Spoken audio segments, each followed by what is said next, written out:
Hello and welcome. I'm Ijoma Onyato. Tonight, President Buhari orders immediate sack of former pensions reform boss Abdulrasheed Maina from the civil service, calls for investigation into his recall. The presidency explains Maina's reinstatement controversy as lawyer examines implications for anti-graft war. President Buhari off to Niger Republic on Tuesday to participate in the ECOWAS task force meeting on currency for the region. And Western diplomats warn of growing insecurity in Kenya ahead of controversial presidential election rerun. And on business news tonight, Central Bank of Nigeria continues intervention in interbank forex markets with fresh injection of $195 million.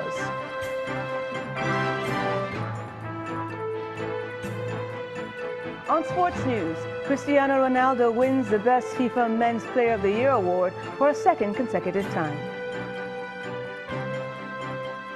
And from Abuja, suspected kidnapped kingpin Evans applies to have charges leveled against him dropped. Court fixes October 27 as date for hearing.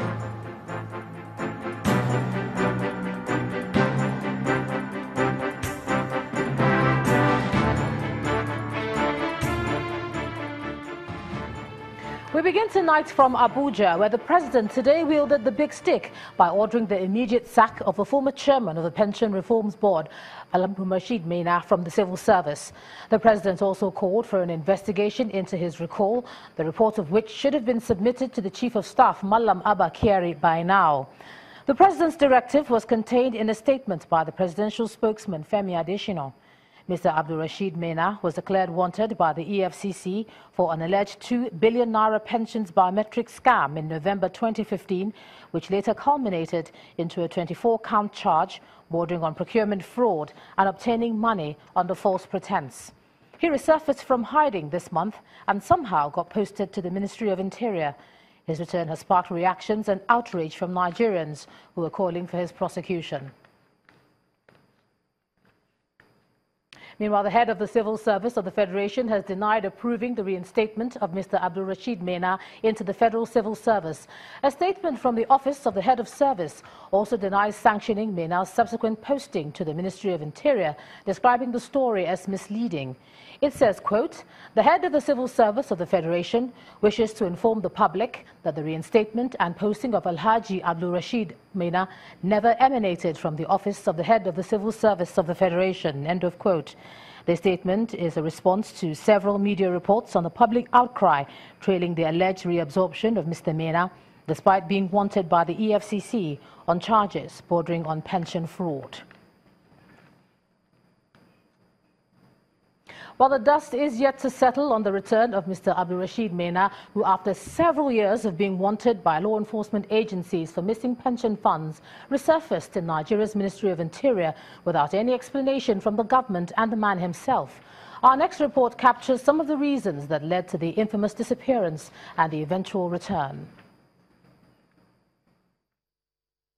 In 2010, Mr. Abdulrasheed Maina was drafted by then-President Goodluck Jonathan's administration to sanitize the Nigerian pension system said to be bedeviled with corruption, with pensioners being victims of delays in payment of pensions and gratuities. Mr. Maina headed the Pension Reform Task Team.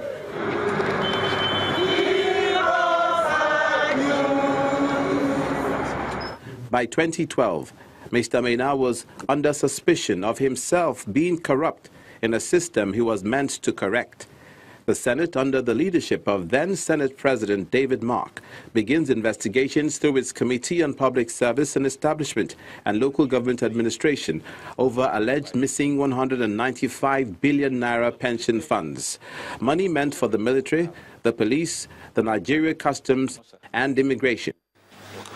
For the police pension report, we have a total release of 131 billion in 5 years. And the money spent within that 5 years is 88 billion. So we still have a balance of 44 billion to be accounted and spent. We don't know where this money is. On December 12, 2012, at the committee hearing, Mr. Maina made a late entrance, but not before a warrant for his arrest was displayed. Mr. Chairman, if you permit me, I have this letter for warrant of arrest signed by the Senate President inviting Maina to appear. There and then, he denied knowledge of the summons. You have discovered 195 billion for those years. Bring them out, let Nigeria see, just like I brought my own out. By 2013, then Public Relations Officer of the Nigeria Police, Frank Mba, confirms Mr. Maina is wanted by the police. He is also declared wanted by the EFCC. The head of service dismisses Mr. Abdulrasheed Maina in absentia for allegedly absconding from duty and attempting to evade arrest. He is charged to court. His whereabouts remain unknown, with unconfirmed reports saying he'd fled the country. Fast forward 4 years to October 2017, and Mr. Abdulrasheed Maina miraculously is discovered in the Ministry of Interior in Abuja, where he's appointed head of a directorate. Just when Nigerians were digesting the news of Maina's controversial return, the presidency announced his sack. Regardless of the sack, Mr. Abdulrasheed Maina remains a controversial figure, especially with regard to the pension scandal.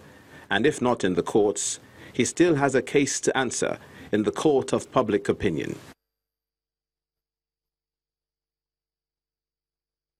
Now, to discuss the strange turn of events and its implication for the anti-corruption fight, I'm now being joined on the News at 10 by the Special Advisor to the President on Media and Publicity, Mr. Femi Adesina. Thanks a lot for joining us on the News at 10.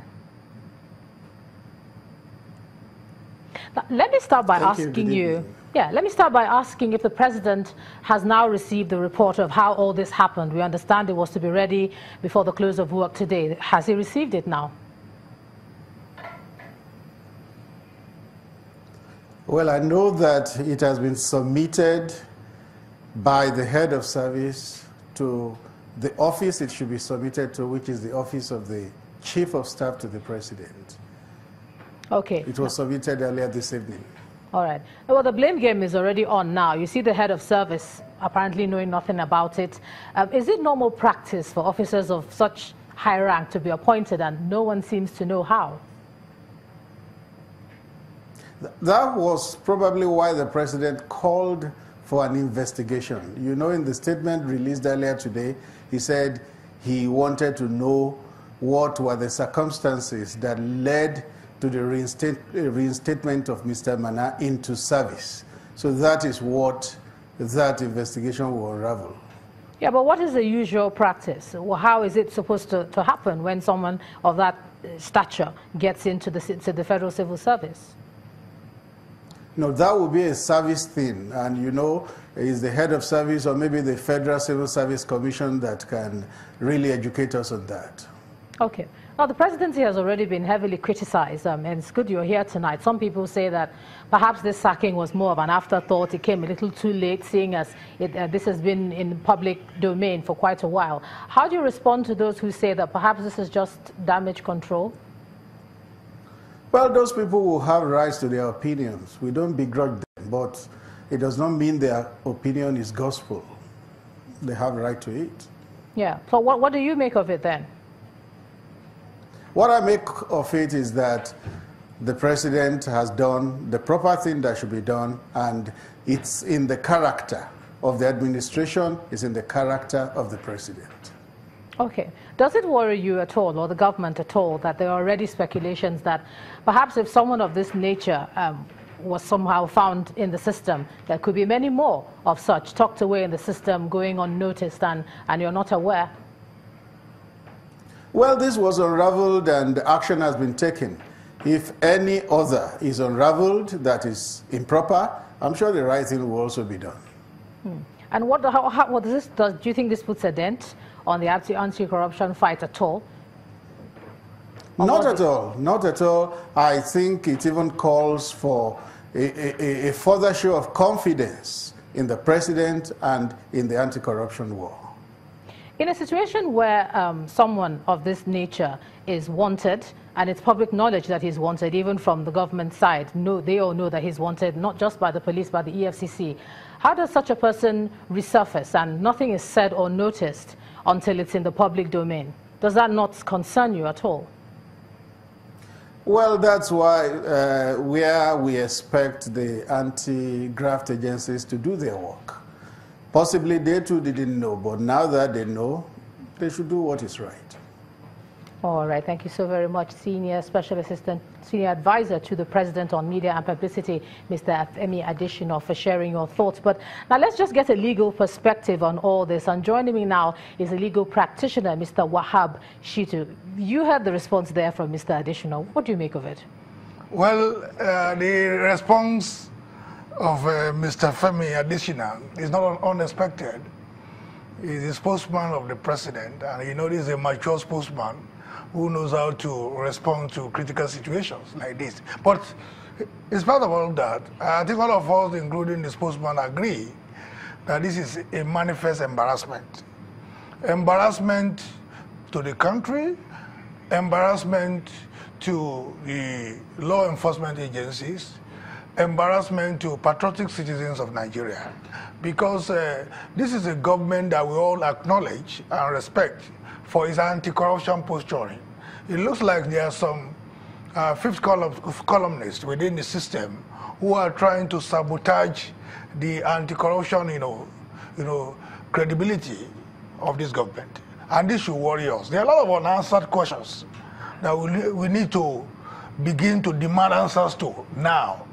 For instance, we want to know what is the specific role of the Federal Civil Service Commission in this saga. What is the specific role of the head of civil service of the Federation in this saga? What is the role of the Federal Ministry of Interior in this saga? What happened to Maina? Where was he before now? Was he on study leave? Was he on sick leave? Was he granted leave without pay? How did he suddenly emerge? And from where? Who is responsible for the recall and the subsequent promotion of Maina? And then if somebody is a fugitive away from justice, why would such a person suddenly reappear and then be posted to a sensitive ministry as the Minister of Interior? And you can see a lot of deniers. The head of the service of the Federation has come out to say, to distance the office from what has happened.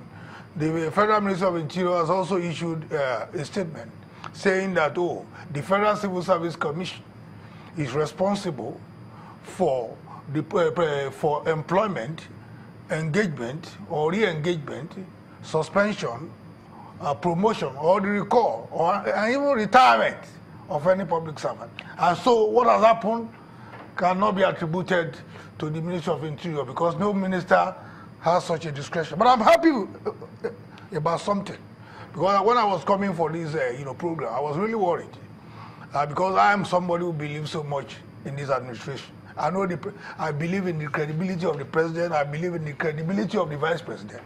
I also believe in the anti-corruption posturing of this government, which has attracted local and international commendation. But I started getting worried. But now that the president has come out decisively to announce the sack of Mr. Maina, it gives me a lot of comfort. But beyond that, I think we should go a step further to find out those who have brought this embarrassment to this administration, and then with a view to meting out sanctions. Right, because we cannot continue to allow this kind of shenanigan to continue to happen, because it's really worrisome. All right, legal practitioner Mr. Wahab Shitu, thank you for joining us and sharing your thoughts on the news at 10 tonight.